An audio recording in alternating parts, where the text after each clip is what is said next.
Hello and welcome to my first video on this channel. If you're new here, hi, I'm so happy to have you. If you're not new here, that means that you're stalking me. No, it means you're from the future. So tell me what the future's like. I'm kind of scared for it. So yeah. Either way, I hope you have a good time here. Let's get into it.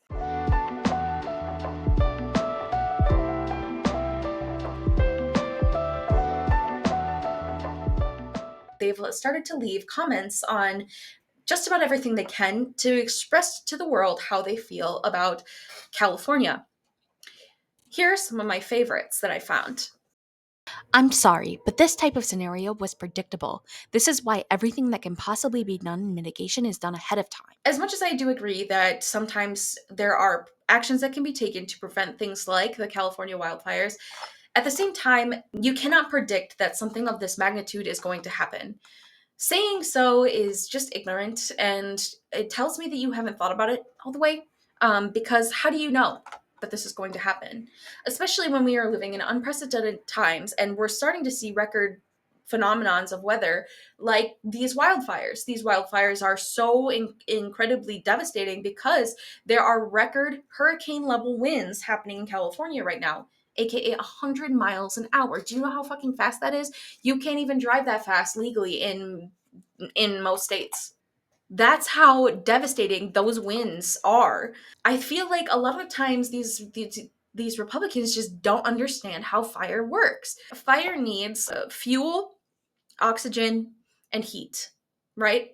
And what does California have? A lot of heat because it's California, right? It's close to the equator. We all know this. We understand how that works, right? Okay. Now, what the problem is here is that the the fuel side of things has increased exponentially. There's a reason for this, and it is related to climate change. Because the summers are drier than ever, local flora are left to be dried out and turned into kindling, basically. So it's really not that hard to predict how this is going to continue to happen as the climate continues to change. In addition to that, it seems as though these Republicans do not understand that once the fire has already begun, the wind is capable of increasing the severity of the fire, but spreading it as well. And the reason for this, I mean, think about it. We have invented bellows to create hotter fires. We understand this on an intrinsic level, that adding more oxygen to a fire makes it bigger. Another one of my favorites here. I heard residents are setting their properties on fire themselves to get insurance money. Las Vegas and Phoenix, be ready for permanent incoming evacuees. This one's fun to me because what? Who in their right mind is setting their own property on fire? Nobody's doing that. Nobody's doing that. And we are literally seeing right now stories about how insurance has been canceling people's fire insurance over the last 4 months. And even I think during the crisis, people are getting, I haven't checked into it, but I heard allegedly that insurance companies are canceling people's home insurance while the fires are happening so that they don't have to pay out. How stupid do you have to be to think that this is going to lead people to burn down their own homes? What? But these comments only scratch the surface of some of the depravity I've seen on the internet as of late. One comment says, "The wood of God is a rare voice, a great God. The answer to this man who was killed in the Middle East is America's fault. He says it is very painful that California caught fire. No, I say it is goo." Okay. Seems to be a trend amongst the right wing on the internet as of late. They seem to be blaming this on God, which is crazy because where was this energy a couple months ago when the hurricanes were hitting all the red states? But let's go ahead and look at some of the other insensitive comments, shall we? God is God. We should all repent. Hollywood is where the Illuminati believers are. Repent. Oh, Hollywood is where the Illuminati believers are. Not surprised you can't spell correctly when that's the kind of comment you're leaving, so I wish I could say I'm shocked, but I'm not. And this Republican seemed to summarize it for the rest of them. This is not climate change. No crime in California is punished. Innocent people are hurt and possessions are just taken. So God is pissed and punishing with fire and brimstone. Ugh. I'm just I'm just speechless. Now, this isn't including the racial side of things, because of course, whenever there's a problem, Republicans and white people just feel the need to drag black people into it. Now, in addition to seeing comments on this, I also have seen a TikTok video by Advice from Lewis Reloaded, who inspired me to include this portion in this video because what he's saying, you can tell just by his cadence and the look on his face while he talks about it that this is really painful for him. He even talks a little bit about his experience, so I'd like to include that video here. I'm tired of people speaking negatively about the black community. I'm tired of seeing fake headlines painting black people in a bad light to get some attention. I'm tired of people justifying their racism and hatred and diverting it to black people who, for the most part, mind their own business and positively contribute to society. Black people are a net positive to any community that gets the pleasure of being around them. Most black men and women are very upstanding individuals. Do you know the level of discipline most black families have to go through just to try to fit into America from back in the day? It doesn't matter how hard we try, how much we contribute, what we do, everything we accomplish, what we invent. No matter what, it still comes back down to this weird focus and obsession with hating black people. And I don't get it. This video is in response to the looting headlines circling LA. They're saying that looting is occurring in LA while these fires are going on. I'm sure there is. However, the only video that came out was a bunch of black people in a house moving stuff out of the house with fire trucks and policemen all around the house. I think the people who are spreading this misinformation should be ashamed of themselves. And if that's you, I hope you have the day you deserve. But the racism and hatred don't end there. Here are some more comments that I found that are quite telling.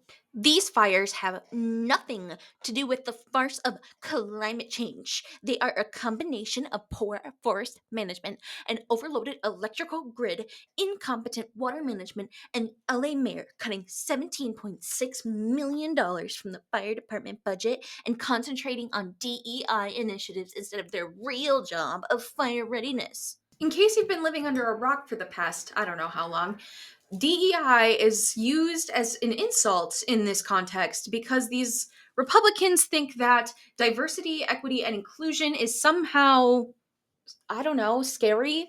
They're scared of equity and inclusion. But this is just another piece of evidence in a pattern that is pervasive every time there is some sort of tragedy in the United States. It seems that as white people, we have this tendency to almost blame all of our problems on people of color, as if we aren't the ones who have created this system. Think about it. And the last racist comment I'd like to read is a little less subtle than the one before, and it goes as follows. I read what they say caused these fires, and I only have one question. Could these fires that are out of character for this time of year been intentionally set by unsavory characters allowed to enter this country? No, probably not. Considering that if they were set by a minority of any kind, you guys would be on their asses as soon as you possibly could be. You would send helicopters out like it was the CEO shooter.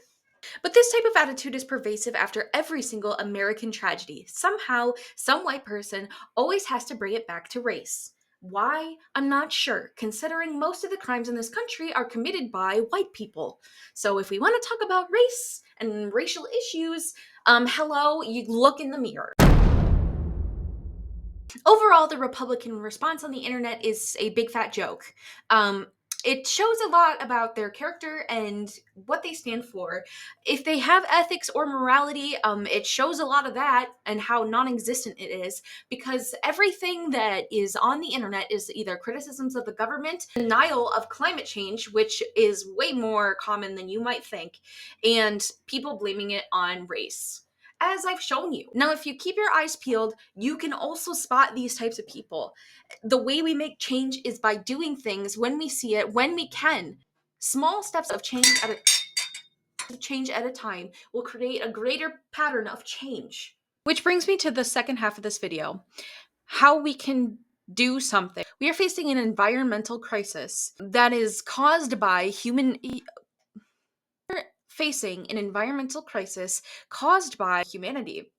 Three of our biggest contributions to climate change include, but are not limited to, the use of certain types of animals for food, fossil fuels, which obviously, and that's our number one contributor, by the way, is the production and distribution of fossil fuels and use.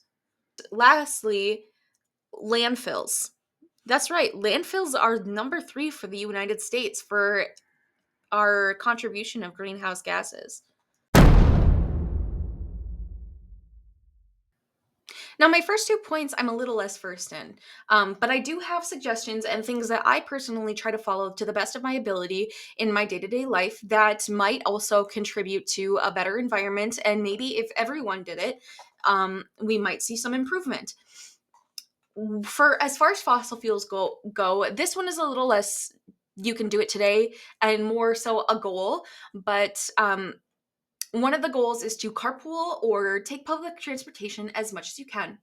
That or walking or biking or doing anything that doesn't require gas to get around is also recommended. And if you can't do any of those because you live in the Midwest like me, get yourself a vehicle that at least uses less gas mileage.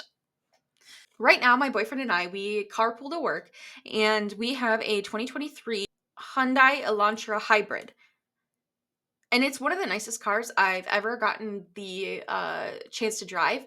It makes this wonderful sound, like this angelic sound, every time I drive it. So it feels good to use, and it's also better for the environment than most traditional vehicles. The second thing, our use of cattle, which, by the way, are a massive contribution to greenhouse gas emissions because of their the way that they process food in their digestive system. The way that they contribute to the gases in the environment is quite literally by farting. I'm not fucking kidding. The cows are killing the earth with their farts. Which is funny if it's not fucking terrifying. Now, the last thing I am way more versed in, and that is how to contribute less to a landfill. Specifically, how methane is formed in a landfill is your old food that you've thrown away because it's gotten too old or is just not whatever enough. When you throw that food away, it goes into a vacuum chamber inside of a plastic bag. And inside that plastic bag, instead of rotting like it normally would, it turns into methane gas. That methane gas is then released into the environment and is slowly warming the planet. Now, how do you reduce your food waste? Obviously, there are a bunch of myriads of ways to reduce your food waste. So the first way to reduce your food waste is to buy only food that you know you'll eat. That being said, I think that it's a lot harder to do that when you buy in bulk because it's cheaper or what have you. Especially if you're buying your groceries at Aldi. If that's all you've got access to, that's all you've got access to. And if that's the case, when you have that leftover food, you've got to keep it out of the garbage. It's got to stay out of the garbage. And the reason I say this is because composting is so much better for the environment. I can't even begin to express. So instead of going into the landfill and creating methane gas and harming the environment, composting creates nutrients to go back into the earth and keep the land fertile that will continue to feed the future generations of our food. So not only when you throw away your food, not only are you contributing to the environment by increasing your methane production, but you are also taking away precious nutrients that Mother Earth could use. If we were all more mindful and threw our food waste away in compost rather than in garbage, then we might see a massive reduction in carbon emissions. As far as composting goes, that will have to be a different video on how that is done, and I will walk you through my composts. Yes, composts with an S. I have multiple. And I'll walk you through kind of how to start it and what it's going to look like and how to know if you're doing it right. But that is not for this video. This video is to give you next steps on how to become a force of the future. Now, I know what the comments are going to say. There's going to be somebody in the comments who's going to go there and say, well, if nobody else is composting, then why should I have to? Listen, if and when the world comes to an end because of human ignorance and human error, wouldn't you die more at ease knowing that you did your best to remove your contribution to the environment? That's how I view it. Is that if and when I die because of human behavior and human inventions, I know personally that I did my best to contribute to a better world. I know that I did my best to give Mother Nature back to Mother Nature the way that she has continuously given to us. And I'm putting this out there because I think that a lot of us are scared right now. We're scared because we know I mean, the California wildfires are crazy. They're crazy right now. They are breaking it feels like every single month there is a record breaking weather phenomenon that is happening in the United States, and climate change is an exponential thing, which means that it's only going to get crazier and crazier faster than you might expect.